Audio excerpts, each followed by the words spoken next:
The bass shook the walls, lights from the rented DJ setup flashing across the crowded living room. Everyone's attention was fixed on Tyler Cole, spinning and laughing in the center, showing off moves he'd clearly rehearsed for weeks. "Go, Tyler! Go, Tyler!" Brittany Miles, my cousin, chanted, clapping like she was his biggest fan.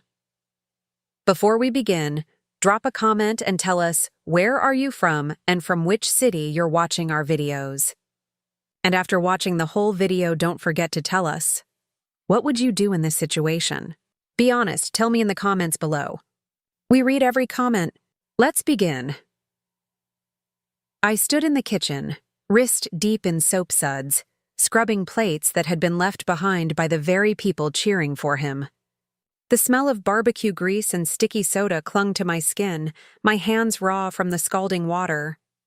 Deborah, my mother, leaned in the doorway, her arms crossed, a smirk on her lips. "Keep going, Madison. You've got at least 2 more trays in the sink," the laughter from the living room carried in, sharp as glass. Brittany's voice rose again, mocking. "Hey, Madison, maybe after the dishes you can come sweep the dance floor." Tyler might slip on all his talent. The crowd howled with laughter. My brother basked in the spotlight, nodding and spinning like the golden child he'd always been. My cheeks burned. I kept my head down, staring at the dirty water, swallowing the lump in my throat.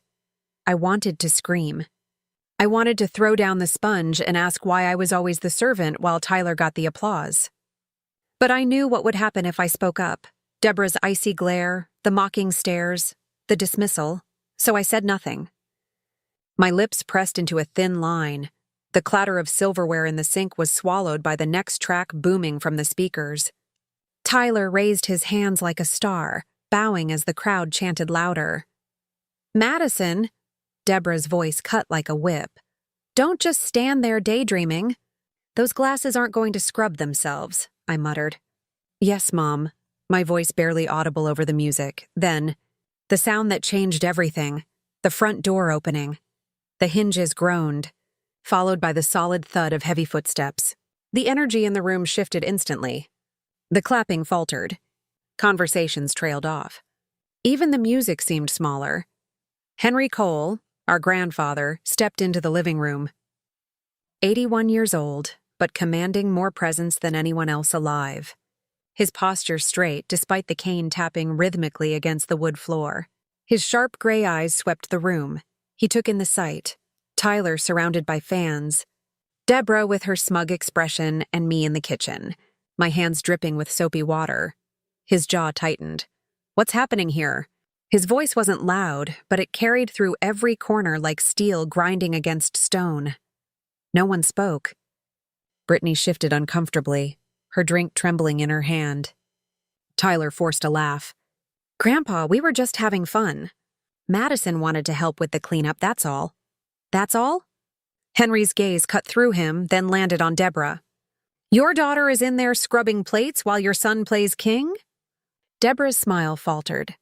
"Dad, it's not what it looks like. It's exactly what it looks like." His tone was final. He stepped closer, each tap of his cane making the silence grow heavier. Then his eyes softened when they met mine. "Madison," he said firmly, "dry your hands." My throat tightened. Slowly, I grabbed a towel and wiped my trembling fingers, the room watching every small movement. Tyler's jaw twitched. Deborah's eyes narrowed, but she said nothing. Henry reached into the pocket of his blazer. For a second, no one breathed.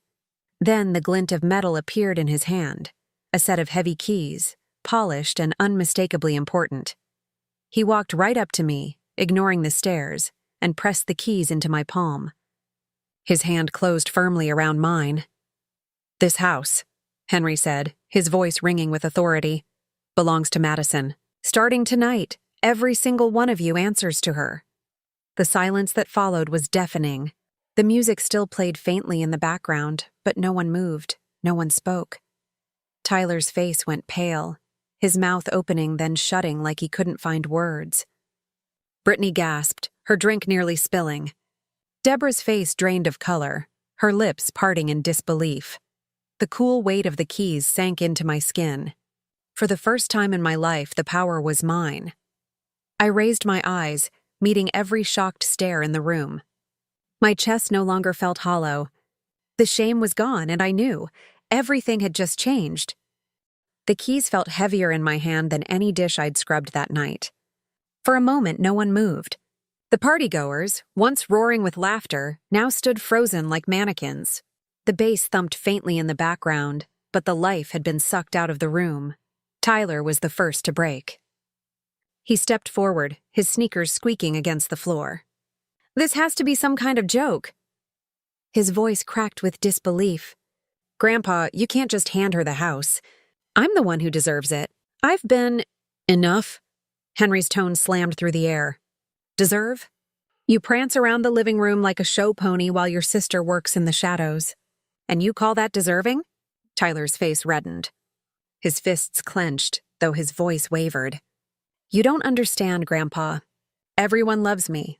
People come here for me. She just hides in corners. She doesn't know how to take care of anything." The words hit me like stones. My instinct was to shrink back, to let the moment pass. But then I felt the weight of the keys again, cool and solid in my palm. My chest rose and fell. For once, I didn't look down. "Maybe I don't put on a show," I said quietly, my voice trembling at first but steadying with each word. "Maybe I don't need to." The room shifted. Eyes snapped to me. My stomach twisted, but I held my ground. Deborah moved fast, her heels clicking as she crossed the floor. Her smile was brittle, too wide. Her voice coated with honey that didn't reach her eyes. "Dad, please, you're making a scene in front of everyone. Let's just talk privately. Madison doesn't want the burden of a house. She wouldn't even know where to start." Henry's cane struck the floor with a sharp crack. "You think I don't see what's happening under my own roof? You've let this family forget what respect means. Madison has more strength in her silence than the rest of you have in your noise." Brittany scoffed, trying to inject some of her usual arrogance into the tense air. "Seriously? Madison couldn't even host this party without breaking down. She's not built for it." I cut her off, surprising even myself. "Tyler's built for applause, not responsibility." The words came out sharp, like they'd been waiting years to escape. Tyler's eyes widened. For once, he had no quick comeback. Gasps rippled through the room. I could feel the blood rushing in my ears, but I didn't lower my gaze. Deborah's voice turned icy. "Madison, you need to stop. This attitude won't be tolerated." Henry snapped his head toward her. "Attitude? You humiliate your daughter in front of guests, reduce her to a servant, and now you want to silence her when she finally speaks?" Deborah flinched, her painted smile gone. The partygoers shifted uncomfortably, their earlier laughter replaced with guilt-ridden stares. A few looked away, embarrassed to have cheered for Tyler while I scrubbed dishes. Tyler's jaw clenched. He stepped closer, his voice rising, desperate. "This isn't fair. I'm the one everyone respects. I'm the one who should carry the Cole name forward, not her." "Respect?" Henry's voice was low now, dangerous. "Respect isn't handed out like applause at a party. Respect is earned, and you've done nothing but prove you don't deserve it." The silence that followed was suffocating. Tyler's eyes darted toward me, venom flashing. "You think you're better than me now, Madison? Because Grandpa gave you some keys?" I felt the anger bubbling in my chest, but I kept my voice calm. "No, I think I'm tired of being treated like I'm less than you. Tonight just proved I don't have to accept it anymore." The room went still. Even the music seemed to die in the background, the DJ frozen behind his setup. Deborah's face twisted, her desperation leaking through. "Dad, you can't just decide this in front of everyone. Think of the family's reputation." Henry raised his chin, his words sharp and final. "The family's reputation will be restored when we stop pretending arrogance is success and cruelty is strength. Madison is the future of this house. Not Tyler, not you." Brittany's mouth dropped open. Tyler looked like the ground had been ripped from beneath him. Deborah staggered back a step, her hand pressed to her chest, the keys pressed deeper into my palm. My heart hammered, but for the first time in years, I wasn't afraid of their stares. I looked straight at Tyler, my voice steady. "You had your spotlight. It's over." The collective gasp was almost louder than the music had ever been. Tyler's face twisted, but he didn't speak. Henry placed a firm hand on my shoulder. "Madison, this is your house now. Tomorrow we start making changes." And just like that, the party that was meant to celebrate Tyler turned into the night. Everyone realized the power had shifted. The room wasn't laughing anymore. It was holding its breath. The party ended in a blur of whispers and stiff goodbyes. Guests shuffled out quickly, avoiding eye contact, murmuring as if they'd witnessed something too raw to process. By the time the last door shut, the house felt different, quieter, heavier, charged with a tension that crackled in the air. Tyler slumped onto the couch, his face still flushed. "This is insane," he muttered, shaking his head. "Grandpa's lost it. You really think you can handle this, Madison?" Deborah stood near the window, her nails tapping against the glass. She didn't look at me, only at her reflection, her jaw tight. "Tyler's right. This isn't sustainable. Dad is emotional. He'll realize his mistake." Henry lowered himself into a chair, resting his cane across his knees. His voice was calm, but it carried steel. "I don't make mistakes, and you two should think carefully before questioning me again." Deborah's smile was brittle. "Dad, I'm just saying this is a lot of responsibility for a girl who's never even—" "Don't finish that sentence," Henry warned. His eyes pinned her in place until she looked away. I stood by the kitchen island, the key still in my hand, my heart pounding. Every second felt unreal. I wanted to believe I had power now, but Tyler's glare cut through me like knives. His eyes promised this wasn't over. When Henry finally excused himself for the night, retreating upstairs, the silence he left behind was suffocating. Deborah turned to me slowly, her voice low, controlled. "Enjoy this moment, Madison, because it won't last. You don't belong in charge. You never will." Tyler leaned forward, elbows on his knees, his smirk cold. "You think one speech from Grandpa changes everything? Tomorrow people will laugh about this. You'll crumble. You always do." My throat tightened, but I refused to look away.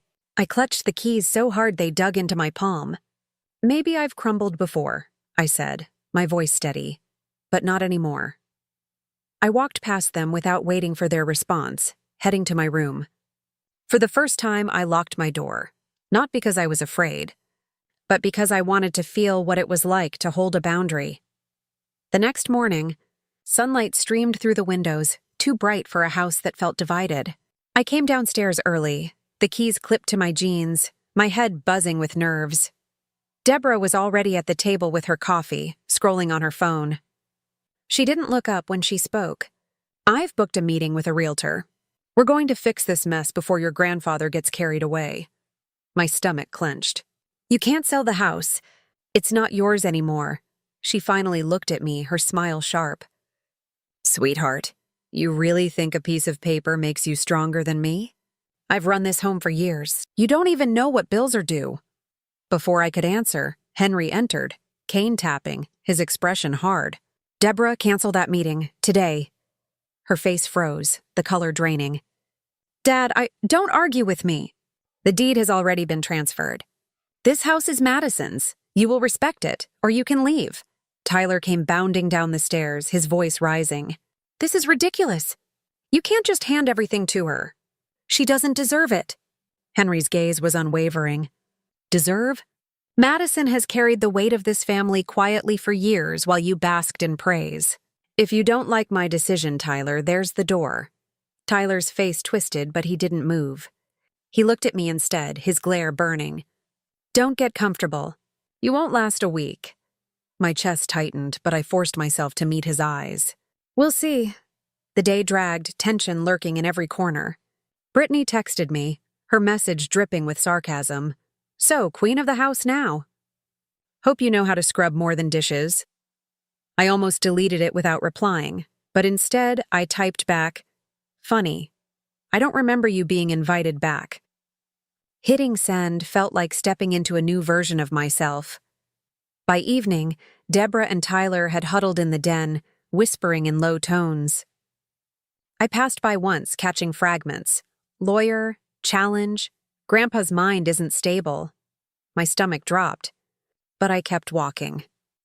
Later, as I sat on the porch, Henry joined me, lowering himself into the rocking chair beside mine. He didn't speak at first, just rocked slowly, watching the sun dip behind the trees. Finally, he said, "They'll fight you. They'll try everything to tear you down.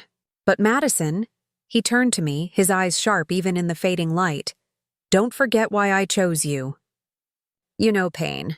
And people who know pain also know strength." I swallowed hard, my throat tight. What if they're right? What if I can't handle this? His voice softened, but his words cut deep. Then prove them wrong. Not with shouting. Not with arrogance. With actions. This house will show who you really are. The keys clinked lightly against my leg. For the first time, I didn't just feel their weight, I felt their promise. Inside, I heard Tyler's laughter, mocking, plotting. But outside, with Henry's hand firm on mine, I realized something. This wasn't just about a house. It was about finally standing up, after a lifetime of being told to stay small. And I wasn't backing down. The tension finally snapped 3 nights later. I walked into the living room to find Tyler pacing like a caged animal, his voice raised. "This is insane, Mom. We can't just let her sit there with the keys like she owns the place."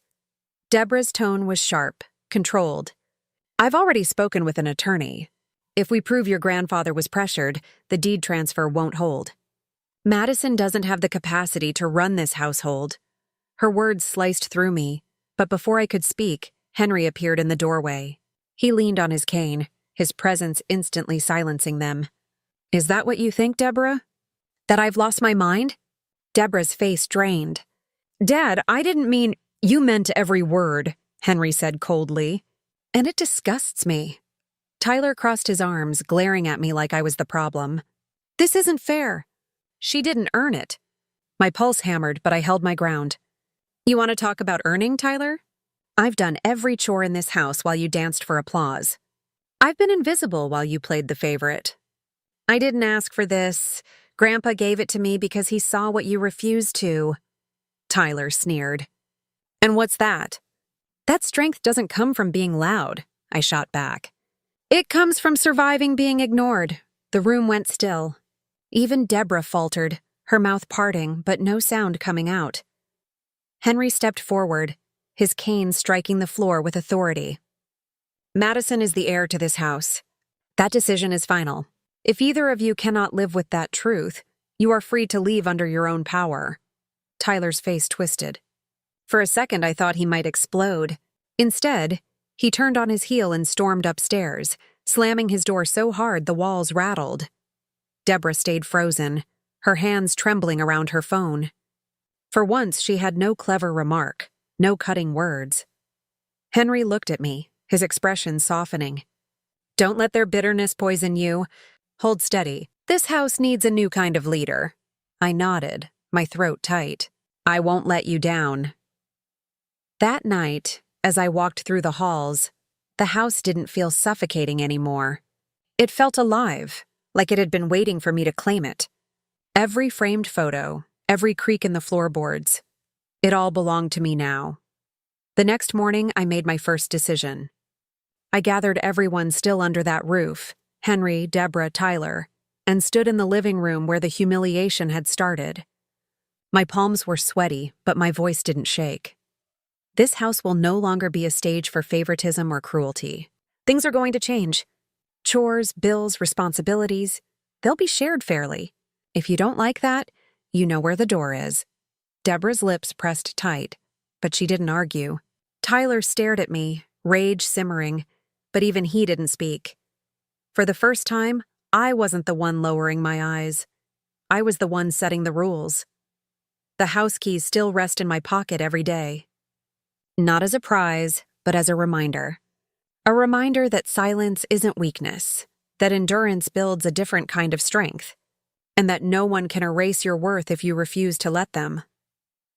That night at the party, they thought they had broken me.